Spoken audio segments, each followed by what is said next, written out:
गौरीद empire. जब Ghaznavi empire का जवाल आ रहा था तो गौरी एम्पायर तुलू हो रही थी, और दोनों का बेस चूँकि अफ़गानिस्तान था इसलिए इनकी आपस में बनती नहीं थी, इनके क्लैशेस भी बहुत होते थे।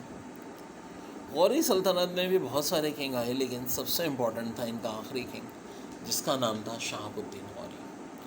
शहाबुद्दीन गौरी का कोई बेटा तो नहीं था, लेकिन बहुत सारे तुर गुलाम उसके ज़रूर थे और वो बड़े वफादार थे।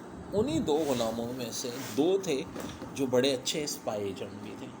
एक का नाम था दिलावर अली, एक का नाम था कुतुबुद्दीन ऐबक। इन दोनों जासूसों को शहाबुद्दीन गौरी ने भेजा इंडिया।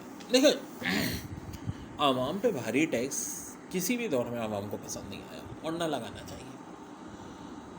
शहाबुद्दीन गौरी ने भी टैक्स जब लगाया तो अफगानी इसके खिलाफ होने लगे।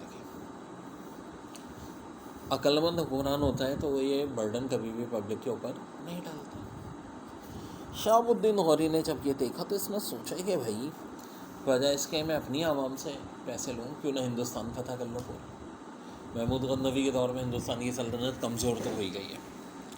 तो कुतुबुद्दीन ऐबक और दिलावर अली को इसने सारी सूरत हाल मालूम करने के लिए भेजा। दिलावर अली स्पाई के लिहाज से ज़्यादा अहम था, कुतुबुद्दीन ऐबक सलार के लिहाज से अहम था। दिलावर अली की शादी वहाँ की एक राजकुमारी से भी हो गई जिसने बाद में इस्लाम कबूल कर लिया, और दिलावर अली बहुत अंदर तक राजपूताना में दाखिल हो गया और उसको बहुत सारी वो मालूमात मिल गई जो किसी और को हासिल नहीं थी। वो मालूमात ये थी कि वैसे तो बेशुमार छोटे मोटे राजा हैं, लेकिन एक ही राजा है जो महान महाराजा है और उसका नाम है पृथ्वीराज चौहान। और अब आहिस्ता आहिस्ता आधे से ज़्यादा इंडिया पे पृथ्वीराज चौहान की हुकूमत हो चुकी है, और हिंदुस्तान के सारे राजा मिलके भी पृथ्वीराज चौहान का मुकाबला नहीं कर सकते। पृथ्वीराज चौहान को एक राजकुमारी भी पसंद थी जिसका नाम था संजू गुप्ता। लेकिन संजू गुप्ता का बाप पृथ्वीराज चौहान को बिल्कुल पसंद नहीं करता था। पुराने ज़माने में राजकुमारियों की शादी का एक मुकाबला होता था जिसको स्वयंवर कहते थे। बहुत सारे राजकुमार आते थे, तलवारों से मुकाबला करते। जो राजकुमार सबकी तलवारें गिरा देता, शहजादी उसी को वरमाला पहनाती थी और उससे शहजादी की शादी हो जाती थी। संजय गुप्ता चूँकि बड़ी खूबसूरत थी तो इससे शादी करने के लिए तो 20 रियासतों के राजकुमार आए। लेकिन अगर नहीं बुलाया गया तो किस राजकुमार को नहीं बुलाया? संजय गुप्ता के बाप ने पृथ्वीराज चौहान को, क्योंकि दोनों की दुश्मनी थी। लेकिन जब ये राजकुमार बस एक कंपटीशन होता था, कोई दुश्मनी थोड़ी होती थी। भाई तलवार गिरा दी, वो मुकाबले से आउट हो गए। क्वार्टर फाइनल, सेमीफाइनल, फाइनल, इस तरह आगे क्वालिफाई होता रहता था। तो 20 थे, दो करके आपस में मुकाबला होना था। लेकिन उसी वक्त पृथ्वीराज चौहान आया और उसने 20 के 20 को चैलेंज किया कि मिल के मुझसे लड़के दिखाओ। एक नकाबपोश आया और उस नकाबपोश ने वो तलवारें नहीं गिरा रहा था बल्कि सारे राजकुमारों को मार रहा था बड़ी बेरहमी से, और बड़े गुस्से में। तुम्हारी जरूरत कैसे हुई संजय गुप्ता से शादी का सोचने की? एक एक करके उसने 20 राजकुमारों का सर काट दिया। सब लोग हैरान परेशान थे, कौन है इतना बहादुर, ताकतवर और इतना खूनखार क्यों हुआ है कि उस नकाबपोश ने अपना नकाब उल्टा, सबके मुंह से निकला पृथ्वीराज चौहान। पृथ्वीराज चौहान ने एक ऊंची जम लगाई और किले के मीनारे पे जहाँ शहजादी राजकुमारी संजू गुप्ता बैठी थी वहाँ एक ही जम में पहुँच गया और राजकुमारी को अपने एक हाथ से उठाया और किले की दूसरी तरफ जहाँ उसका घोड़ा खड़ा था उस पर जम लगाई और ये जा हो जा। संजू गुप्ता का बाप तो हैरान रह गया कि हुआ क्या है, और इतनी देर में पृथ्वीराज चौहान अपनी रियासत पे पहुँच गया। बहुत हद तक फिल्मी सीन कह लें, यहाँ बहुत सारी फिल्में इस सीन पर, रियल सीन पे बनाई गई।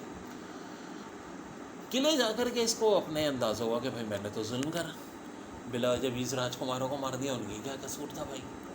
वो भी तो राजकुमारी से शादी करने आए थे और एक लड़की को ज़बरदस्ती में उठा के भी ले आया। तो इसने संजू गुप्ता से माफ़ी मांगी और कहा मुझे क्षमा कर दो, मैं ये गलत कर बैठा हूँ, मैं तुम्हारी रियासत छोड़ाऊँगा जिससे तुम्हें शादी करनी कर लो। संजू गुप्ता ने कहा तुमने सोचा कैसे कि मैं किसी और से शादी करूँगी? तुमसे यारी बहादुरी से मैं इम्प्रेस हो गई हूँ। और संजू गुप्ता और पृथ्वीराज चौहान की शादी हो गई। लेकिन वो 20 राजा जिनके बेटों को पृथ्वीराज चौहान ने मारा और संजू गुप्ता का बाप पृथ्वीराज चौहान से शदीद नफरत करते।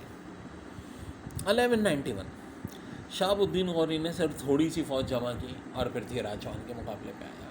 ये उसकी बहुत बड़ी ब्लंडर थी।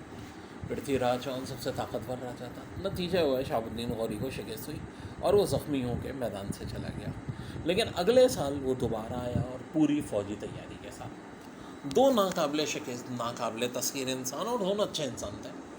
दोनों कभी कोई जंग नहीं हारे थे, दोनों असूल पसंद थे। अब दो नाकाबिले शिकस्त इंसानों का टकराव था, तो एक ने तो जीतना था, एक ने मरना था। अब कौन? दोनों ही बहुत एक्स्ट्राऑर्डिनरी टैलेंट थे, लेकिन पृथ्वीराज चौहान की दुश्मनी हो गई उन 20 राजकुमारों और संजू गुप्ता के पास से। उन्होंने शहाबुद्दीन गौरी का साथ दिया और पृथ्वीराज चौहान इस जंग में मारा गया। इसी जंग ने डिसाइड करना था कि अगले 700-800 साल हिंदुस्तान पे मुसलमानों की हुकूमत होगी या हिंदू की होगी, तो मुसलमानों की होगी। 1206 में शहाबुद्दीन गौरी को कुछ लोगों ने इंतकाम लिया, वहाँ के जो हिंदू रयाया थी अफ़गानिस्तान की, और शहाबुद्दीन गौरी को मार दिया। चूँकि इसकी औलाद नहीं थी तो इसकी सल्तनत बहुत सारे ग़ुलामों में तकसीम हो गई, और हिंदुस्तान की सल्तनत जिनके हिस्से में आई उनका नाम था कुतुबुद्दीन। उन्होंने स्लेव डायनेस्टी यानी ख़ानदान ग़ुलामा की बुनियाद